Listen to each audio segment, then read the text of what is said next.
আলাইকুম। সবাই কেমন আছেন? নিশ্চয়ই ভালো আছেন। আলহামদুলিল্লাহ আমি ভালো আছি।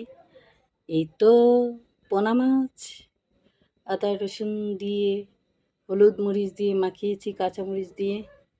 এখন তেলের মধ্যে কতগুলা পেঁয়াজ বিসমিল্লাহির রহমানির রহিম দিয়ে দিব।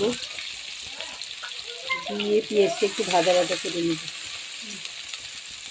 ঠিক আছে, এখন পেঁয়াজটা অনেকটা ভাজা হয়েছে।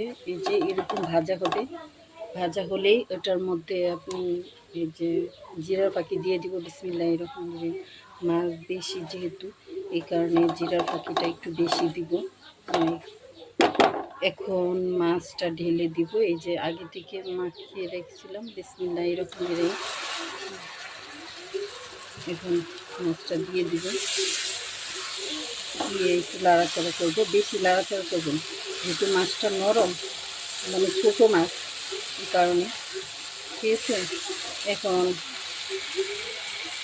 আগুনটা কমিয়ে দিব, দিয়ে 1 মিনিট এটা ঢেকে দিব।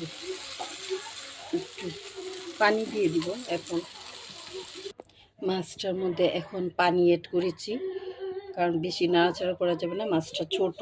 ঠিক আছে, এখন একটু ঢেকে দিব। কিছুটা ধনিয়া পাতা দিয়েছি, এখন আরেকটু শুকিয়ে নিব। আসসালামু আলাইকুম। আমার রান্না শেষ। সবাই ভালো থাকবেন, সুস্থ থাকবেন। আসসালামু